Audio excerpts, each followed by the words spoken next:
Every object in the universe is moving right now. The ground beneath your feet is rotating with Earth. The planet itself is racing around the sun. The sun is orbiting the center of the Milky Way. Motion is not an occasional event. It is the constant condition of reality, shaping everything from falling rain to orbiting galaxies.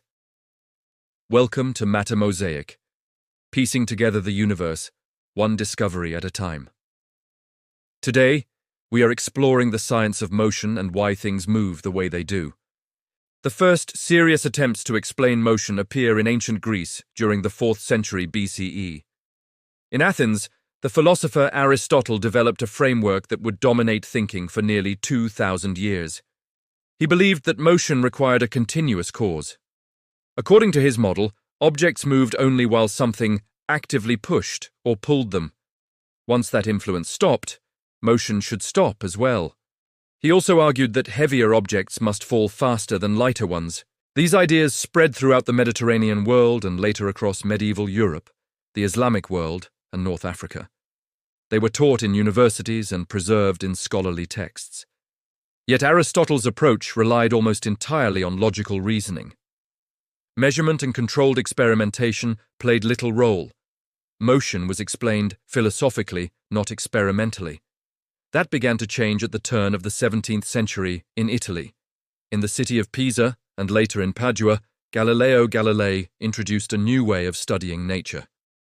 Rather than asking what motion should do, he asked what it actually does when measured carefully. Between 1592 and 1604, Galileo conducted experiments using inclined planes to slow falling motion enough to record time and distance. By rolling balls down these slopes, he discovered that objects accelerate uniformly under gravity. More importantly, he found that mass does not determine the rate of fall when air resistance is minimized. This directly contradicted Aristotle's claims. Galileo also reached a deeper conclusion. Through observation and reasoning, he realized that an object once set in motion does not naturally slow down. It continues moving unless something interferes. Motion itself does not require a cause to persist. This insight introduced the concept of inertia, fundamentally changing how motion was understood. These ideas laid the groundwork for the most influential synthesis in the history of motion. In 1687, in London, Isaac Newton published Philosophiae Naturalis Principia Mathematica. In this work, Newton unified motion into a precise mathematical framework. He described 3 laws that govern how objects move. The first formalized inertia. The second connected force, mass, and acceleration through a quantitative relationship. The third showed that forces always occur in pairs, equal in strength and opposite in direction. Newton then extended these principles beyond Earth. He proposed the law of universal gravitation, stating that every mass attracts every other mass. This force explained why apples fall, why the moon orbits Earth, and why planets trace their paths around the sun. Motion on Earth and motion in the heavens were no longer separate phenomena. They followed the same rules. This unification gained further support through astronomy. Earlier in the 17th century, Johannes Kepler had analyzed planetary observations recorded by Tycho Brahe in Denmark. Working in Prague, Kepler derived 3 laws describing how planets move in elliptical orbits and change speed along their paths. Newton demonstrated that Kepler's laws arise naturally from gravitational attraction acting over distance. Motion could now be predicted with remarkable accuracy, marking a turning point where observation, mathematics, and physical law aligned.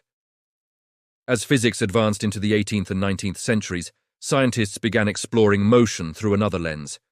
They asked not only what causes motion, but how motion stores and transfers energy.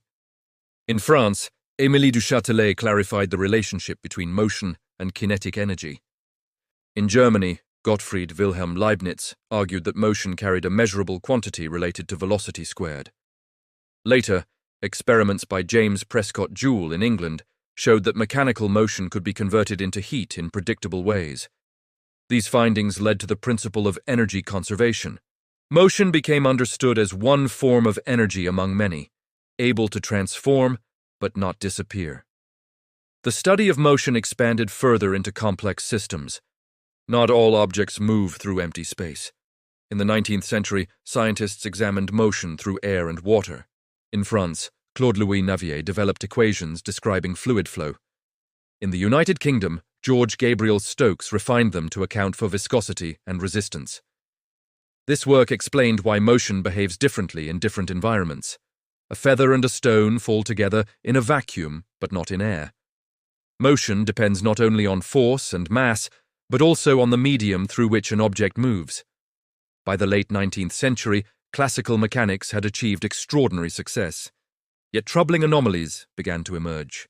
One of the most serious involved light. According to classical physics, the speed of light should depend on the motion of the observer. In 1887, Albert Michelson and Edward Morley conducted an experiment in the United States to measure this effect. Their results showed no variation at all. Light traveled at the same speed regardless of Earth's motion. Classical ideas about motion and reference frames could not account for this. A radical solution emerged in 1905 in Bern, Switzerland. Albert Einstein proposed the special theory of relativity. He argued that the laws of physics are identical for all observers in uniform motion, and that the speed of light is constant.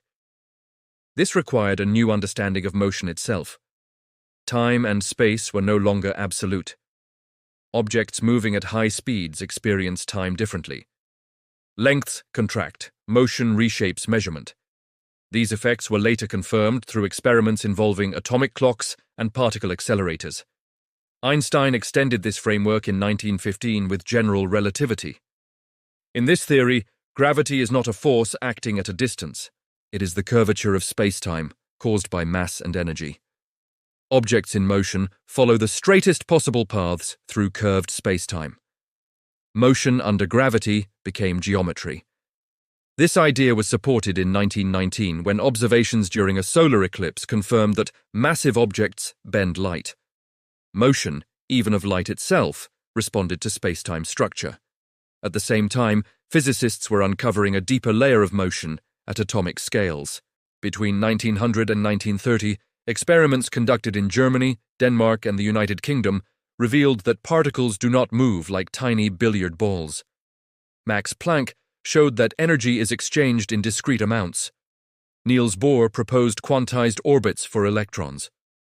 Werner Heisenberg demonstrated that position and momentum cannot both be known precisely.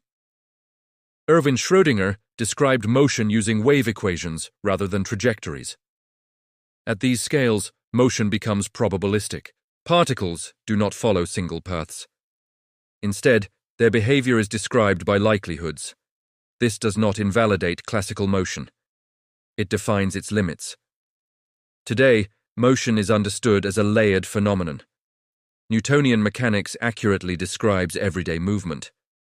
Relativity governs motion at high speeds and strong gravity. Quantum mechanics rules the microscopic world.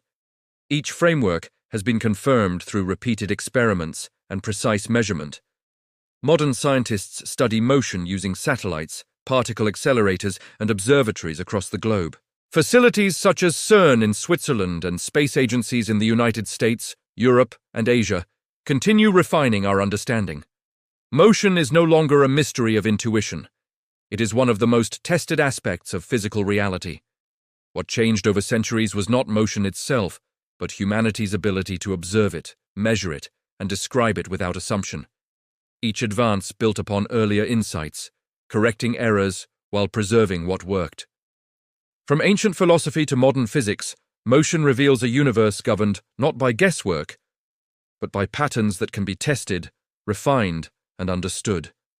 From falling stones to orbiting galaxies, motion shows that change follows order, even when that order takes centuries to uncover. This is Mattermosaic, piecing together the universe, one discovery at a time.